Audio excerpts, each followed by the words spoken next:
Saya besarkan tuh, kalau nggak kelihatan juga, ya orang Ukraina bilang tengteingan.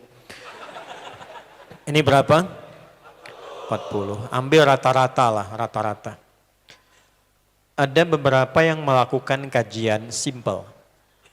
Riset yang sangat sederhana untuk mengukur produktivitas kegiatan manusia dalam berkehidupan.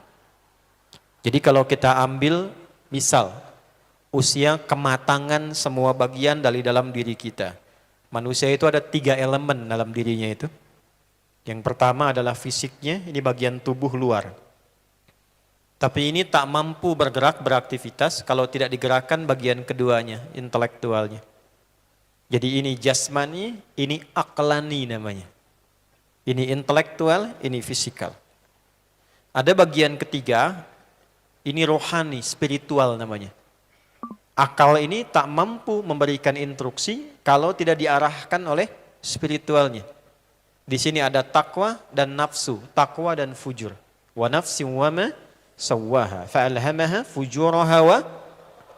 Jadi akal sehat itu, ingat baik-baik, hanya bisa mengkonstruksikan saja dari apa yang dia dapatkan. Data diolah jadi informasi, diolah jadi knowledge, jadi pengetahuan. Tapi dia tidak memberikan perintah. Anda semakin belajarnya pintar, itu semakin memberikan kekuatan pada akal untuk mengkonstruksikan, merumuskan sesuatu. Rumusannya pas, tapi nggak bisa perintahkan. Yang perintahkan itu ini. Kalau diperintah baik dari takwa, kalau diperintah buruk dari nafsu, nama lain dari fujur. Jadi kalau ada orang pintar dan perintahnya dari takwa, maka kepintaran itu akan membawa banyak manfaat dalam kehidupan. Tapi yang paling celaka kalau ada orang pintar, tapi spiritualnya itu, mentalnya, rapuh dan buruk. Perintahnya dari nafsu, itu paling berbahaya. Ya, sapi tidak berakal, tidak pintar. Karena itu pekerjaan fisiknya itu terbatas. Makannya cuma rumput. Saya belum pernah lihat sapi makan kijang misalnya. Rumput aja gitu. Manusia pintar, tapi maaf, dikuasai oleh nafsu, itu bisa mengalahkan sapi. Sapi makan rumput, manusia bisa makan aspal. Ya, yang harusnya misalnya 15 cm, jadikan 5 cm, habis. Ya. Paham? Nah, halo? Mana yang suka makan SPP itu? Awas, hati-hati itu. Ya. Lebih parah dari sapi itu. Ya. Balik ke sini, izin Pak Rektor. Mana Pak Rektor? Balik sini, lihat. Maka seseorang dinilai matang, baik secara fisikal, secara intelektual, secara spiritual, ini ukuran pokoknya 40. Jelas ya? Nah, makanya Nabi diangkat jadi nabinya itu dipilih 25. Tapi ditugaskan untuk membawa risalah dan berdakwah usia berapa? 40. Itu pun 4 tahunnya persiapan internal dulu. Fase 4 tahun pertama. Baru nanti setelah 44 tahun, turunlah kemudian surah Al-Mudaththir. Ya ayyuhal mudaththir qum fa'anzir. Ambil standar 40 tahun dengan segala tingkat kematangan tadi. Ternyata, alhamdulillah, dalam riset sederhana, usia manusia dengan 40 tahun ini, itu setengahnya dipakai tidur. Tidur.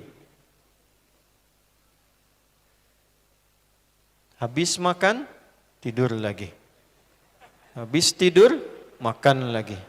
Habis makan, tidur lagi. Ya. Jadi dari mulai tidur waktu kecil, dilahirkan banyak tidur, remaja terus beranjak, tidur siang, tidur kesiangan, ya, kemudian sore, kemalaman, rata-rata setengahnya. Jadi kalau 40 tahun, setengahnya dipakai tidur, yang tidur kurang lebih berapa tahun? Ya, ini walaupun tidak semuanya ya, ini angka kasar saja, 20. Artinya yang digunakan beraktivitas, yang produktif itu, sisanya berapa? 20 tahun. Jadi di sini makannya, minumnya, bercandanya, belajarnya, bekerjanya, sholatnya bagi yang muslim, baca Qur'annya, puasanya, plus maksiatnya. Di sini semua. Bohongnya, bikin hoaxnya, berprasangka yang tidak baik. Tadi aja saya belum datang tuh siapa yang sudah menduga-duga? Sebenarnya ustadznya datang nggak ya? Gitu. Sebagainya. Itu baru sepersekian. Ya. Nah sekarang pertanyaannya gini. Jadi 20 tahun ini berarti ada perbuatan yang baik yang disebut dengan saleh, amal saleh. Ada yang potensi salah. Kira-kira kalau kita ambil lah selama 20 tahun, yang salahnya berapa tahun? Jangan terlalu pesimis, setengahnya lah misalnya. Maka yang soleh tinggal berapa tahun? 10 tahun. Misal saja, ini secara umum ya, tidak mewakili keseluruhannya. Fokus. Jadi produktivitas seseorang yang berusia 40 tahun, yang dinilai punya amal yang diandalkan untuk dibawa pulang kala ia ingin menghadap kepada Allah, kurang lebih berapa tahun? 10 tahun amal solehnya. Sedangkan yang Allah terima itu dari amal soleh kan yang ikhlas. Quran surah 98 ayat yang kelima, wa ma umiru illa liya'budullaha mukhlisina lahuddin. Yang ikhlas. Kira-kira kalau ada amal 10 tahun yang ikhlasnya berapa tahun? Dan hati-hati, setan itu cukup luar biasa. Ya, cara dia menggoda itu kadang dibiarkan dulu, nanti setelah puluhan tahun dibikin ria. Di masjid awalnya bagus, bukan di sini ya, mungkin tempat lain. Jadi bagus, jadi baik. Selama sekian tahun disembunyikan. Begitu sudah jadi kakek, cucunya dibawa jalan-jalan. Kakek bagus sekali masjid itu. Iya, kalau kakek dulu nggak nyumbang sekian, nggak jadi tuh masjid. Tinggal 2 hari mau meninggal, habis. Kira-kira dari 10 tahun itu berapa tahun yang ikhlas? Ambil setengahnya lah, jangan terlalu setahun mas. 5 tahun. 5 tahun. Baik. Jadi amalan produktif dari usia 40 tahun, contoh sederhananya, yang kira-kira diandalkan untuk pulang jadi amal soleh 10 tahun, yang ikhlas berapa?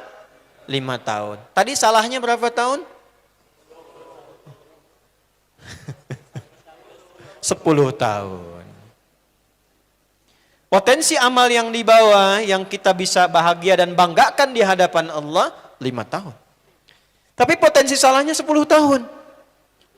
Dan dalam potensi itu, masih doanya begitu pede, surga Firdaus. Bersama Rasulullah. Maka ditanya oleh Allah, kembali ke ayat tadi, At-Takwir ayat 26, Fa'aina tadhabun. Adi Hidayat, mikir enggak kamu sih? Sebenarnya kamu mau kemana? Sudah tahu usia mendekati 40 tahun.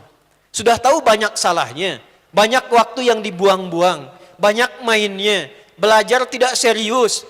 Ya, hadis mengatakan duduk paling depan. Nggak paham tanya. Konfirmasi. Jangan keluar kelas sebelum paham. Dari yang paham kemudian praktekan. Yang praktekan ajarkan ke masyarakat supaya mengerti. Ilmu ada amalnya, amal ada nilainya. Ini sekarang kamu berharap Firdaus, masuk kelas, masuk kampus, duduk paling belakang, absen nitip, nggak pernah nanya, mau ujian pinjem fotokopian teman,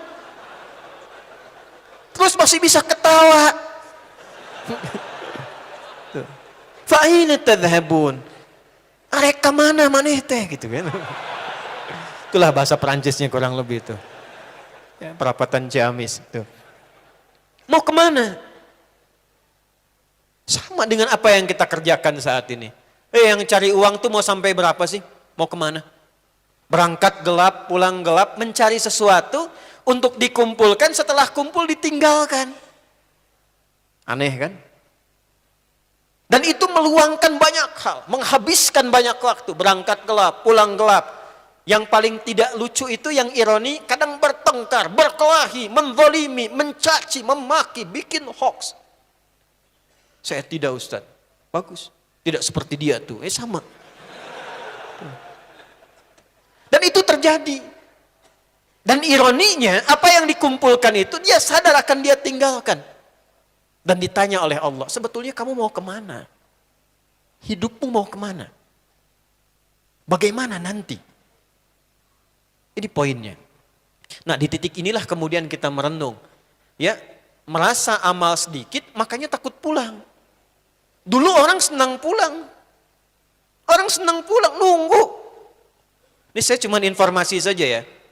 Dulu itu kalau ada amalan prestisius, itu semua itu sudah ditinggalkan, amalan itu yang dikejar. Contoh, di era-era awal Nabi dalam pembentukan masyarakat Madinah, yang kelak menginspirasi dunia dengan teori civil society, itu dari Piagam Madinah asalnya. Itu untuk mencapai ketenangan, kematangan, kesejahteraan, kemakmuran itu tidak mudah prosesnya. Kadang ada serangan, kadang ada tantangan, kadang ada invasi datang. Makanya dibentuk kemudian pertahanan-pertahanan, dibuka dengan jihad untuk mempertahankan, bukan menyerang orang. Maka ketika ada kemudian panggilan pertahanan itu nilainya langsung ditawarkan surga. Bayangkan. Makanya berbahagialah teman-teman yang berseragam itu, yang membela tanah airnya, kemudian dia niatkan untuk ibadah lillah. Seperti Hadratus Syekh Muhammad Hashim bin Asy'ari mengeluarkan resolusi jihad untuk meluruskan niat. Bonusnya NKRI. Ya, jadi tidak menghilangkan pengabdian kita kepada bangsa dan negara. Niatnya lillah, itu kalau meninggal nilainya tinggi di hadapan Allah Subhanahu wa taala. Syahid dia. Syahidul akhirah. Syahid dibagi 3, dunia wal akhirah, syahidud dunia, syahid dunia wal akhirah. Ya, syahid akhirah yang ketiga. Dituliskan syahid di akhiratnya walaupun dia dimakamkan seperti manusia pada umumnya. Nilainya tinggi. Ada seorang baru datang berniaga, sudah berbulan-bulan. Nyampe ke rumah, disambut oleh istrinya. Rindu, kangen, sudah siap-siap, makan, sudah, bersih-bersih, sudah. Kemudian duduk ngobrol berdua. Tiba-tiba nadal munadi lil jihad. Datang penyeru memanggil, kita sedang persiapan nih. Ada panggilan pertahanan, ada yang akan menginvasi ke wilayah kita. Panggilan pertahanan. Apa yang terjadi? Itu bisa dadah pada istrinya yang kemudian baru jumpa berbulan-bulan. Dia mengatakan, sayang, panggilan Allah telah tiba. Abang pamit, kalau abang gak pulang kita ketemu di surga Allah Subhanahu wa ta'ala. Kira-kira ibu kalau begitu gimana tuh bu? Hah? Jangan dulu bang, kan udah ada yang lain. Dan hebatnya panggilan istrinya karena ada pendidikan UPI itu. Pendidikan tarbiyah. Iya bang, abang berangkat, di sini aku berdoa. Kalaupun kita kemudian belum berjumpa, anak-anak aku didik untuk mempersiapkan pertemuan kita di akhirat. Berangkat. Itu sedemikian tingginya. Motivasi yang sangat luar biasa. Sehingga ketika akan kemudian disampaikan amalan itu terbayang. Siap pulang. Dalam wajah mereka tuh nggak ada rasa takut. Karena pulang itu pasti. Pasti. Ya. Siapa yang pengen masuk surga? Angkat tangan. Nah, dah turunkan. Sekarang saya katakan lagi ya bu ya. Nah surga itu pintunya kematian. Dah. Nah, antum kalau nggak meninggal ya nggak masuk-masuk. Sekarang saya tanya balik, siapa yang mau meninggal? Angkat tangan. Tuh. Mulai turun kan? Walaupun kita nggak bisa milih kan? Bisa antum duluan, saya belakangan. Atau ditukar, saya belakangan, antum duluan. Sangat mungkin terjadi. Nah sekarang kalau sudah ada kesadaran setidaknya mau kemana, dan kita sadar satu saat akan ditinggalkan, maka yang pertama bagaimana menghapus yang ini dulu nih. Yang salah. Inilah bijak dan sempurnanya rahmat Allah kepada setiap hambanya. Ingat baik-baik ini ya. Dan ini menjadi hal yang sekarang saya sering viralkan. Allah itu saking rahmannya kepada hambanya. Itu selalu melihat hambanya dengan tatapan rahmat. Karena yang dilihat hambanya dengan rahmat, maka diberi peluang untuk selalu mendapatkan hak kesolehannya sampai ujung nyawanya di kerongkongan. Ingat itu. Jadi dari sini Allah selalu memberi kesempatan pada setiap hamba untuk berubah jadi baik. Sampai nyawa di kerongkongan.